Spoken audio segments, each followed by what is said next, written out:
sangwa ikaze inshuti mu mwanya wacu ubana natwe mu makuru n'ibiganiro bya misi yose tuba turiko turagushikiriza amakuru tubatohoreza ndetse n'amakuru abavugwa cyane mu bimenyesha makuru bitandukanye irya nino no ku mbuga ngurukana bumenyi.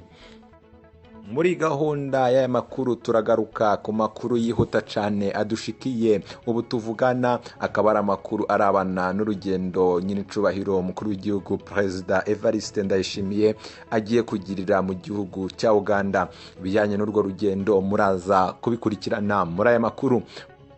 Muri aya makuru kandi turaza kugaruka ku biriko biravugwa irya nino mu makomine no mu ntara zitandukanye z'igihugu. Turaza kureba ibyabereye mu ntara ya Bubanza aho imvura nyinshi naho yahaguye igateza ikiraro kubomoka. Turaza no kuza kunyarukira ku mbuga ngurukana bumenyi turebe ibiriko biravugwa cyane irya nino mu gihugu. Mu Kanya ndabagezaho aya makuru idonido, nizera ko mudukurikirana mwaramaze gufyonda kuri subscribe canke se sabone kugira ngo uko turonse amakuru n'ibiganiro nk'ibingibi tukabibarungikira mube mu bambere bashikirwa navyo. Nkuko narimaze kubigaruka ko umukuru w'igihugu Ndayishimiye akaba agiye kugirira urugendo mu gihugu cya Uganda.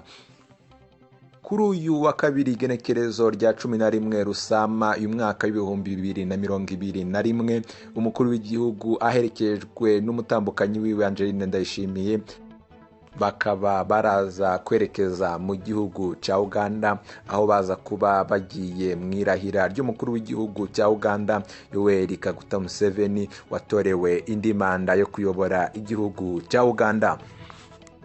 Mwitangazo ryasohotse rigenewe abanyamakuru mushobora gukurikirana murebye ibiri kugaragara kuri ekara zanyu. Iryo tangazo rikaba rivuga ko ibiro bijejwe imenyesha makuru mu biro by'umukuru w'igihugu cy'u Burundi kuri uyu munsi igenekerezo rya 11 Rusama uyu mwaka umukuru w'igihugu aherekejwe n'umutambukanyi wiwe baza kuza kugira urugendo rw'iminsi 3 ruza kubera mu gihugu cya Uganda aho baza kuba bitegura ibirori by'irahira ry'umukuru w'igihugu Yoweri Kaguta Museveni w'iki gihugu cya Uganda. Iri tangazo rikaba ryashyizweho umukono na ambasaderi w'iri Nyamitwe akaba ari nawe ukuriye icyo biro bishinzwe itangazamakuru mu biro bikuru by'umukuru w'igihugu cy'u Burundi.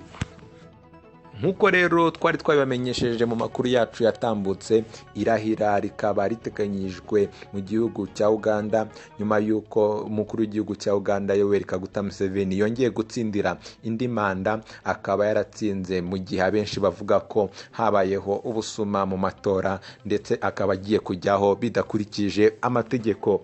Ku munsi w'ejo rero nibwo leta y'igihugu cya Uganda yatangaje ko yamaze gutahura umugambi mubisha wabateguye guhungabanya umutekano mu gihe Yoweri Kaguta Museveni azaba ari kurahira. Bakaba baratangaje ko rero batazihanganira ushaka guhungabanya umutekano w'igihugu ndetse ko bazakora igishoboka cyose ngo hatagira ikibera aho ngaho hazabera irahira mu rwego rwo kurinda umutekano w'abashyitsi bose bazaba bitabiriye ibyo birori. Uru ruzinduko umukuru w'igihugu agiye kugirira mu gihugu cya Uganda rukaba rurakurikira urwo yagiriye mu gihugu cya Congo Brazzaville, byugakurikira kandi urwo yagiriye mu gihugu cya Centrafrica, ugaheretsa urwo yari yabanje kugirira mu gihugu cya Misiri. Muri uru ruzinduko zose akaba yaragiye aherekejwe n'umutambukanyi wiwe Ndayishimiye.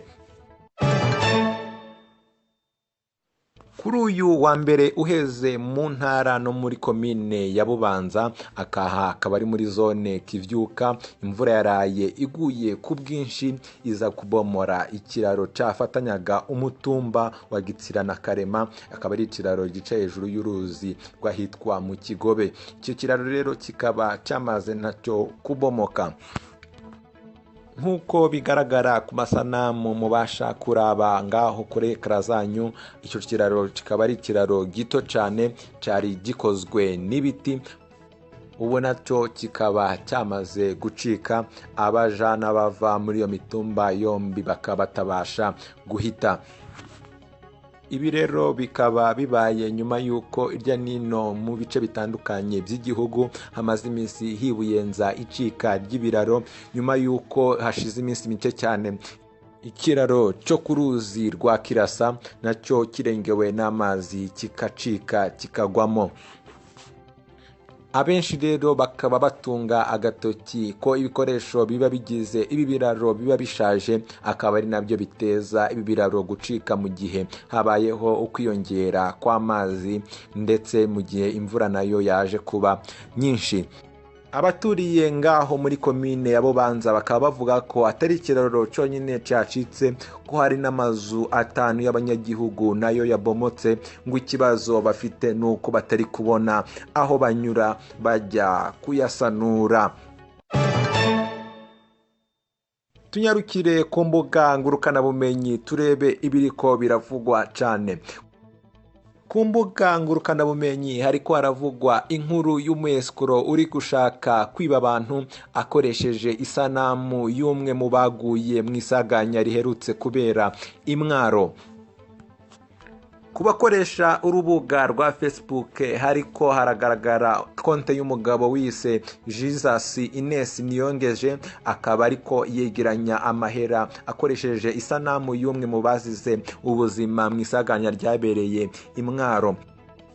Mu butumwa ari kugenda ararungika ku mbuga ngurukanabumenyi ariko aravuga ko ari umwana w'uwo mutama witabye Imana, akaba avuga ko rero yaragiye mu butumwa, akaba yarapfuye ngo yaragiye mu ivugabutumwa, akaba avuga ko rero ashaka ari gukusanya amahera y'abantu bafatikanya kugira ngo barebe ko hapfubwa uwo mubyeyi wiwe. Yanashyizeho rero nimero ziwe za EcoCash na Rumiteri kugira ngo abifuza guterera bohereze intererano zabo. Byamaze kumenyekana ko ibyo ngibyo ari umweskoro ubyinyegeje nyuma y'uko umuryango w'umuhisi wiyamirije iby'ibyo butumwa buri kurungikwa ndetse unagabisha abantu bose kutagira amahera boherereza uwo mweskoro. Uyu muryango rero ukaba wamaze kumenyesha Rumiteri, ikaba yahise ihagarika iyo nimero iriko irakora ayo mahano, gusa inimero ya EcoCash yo ikaba ikiri gukora. Bakaba babwira abantu bose kutagira ugwa muri uwo mutego wo kohereza ayo mafaranga. Nshuti banywanyi, ni naho ngaho nsoreje gahunda y'amakuru y'aka kanya. Nshimira mwe mwese twabanye muri gahunda y'amakuru, mbararikira gukomeza gukurikirana amakuru n'ibiganiro byacu, kuko dukomeza kugenda tubatohereza amakuru aba ariko aravugwa irya nino mu gihugu cy'u Burundi. Murakoze rero, ndabashimiye, ndabifurije kugira ibihe byiza. Imana ibahezagire.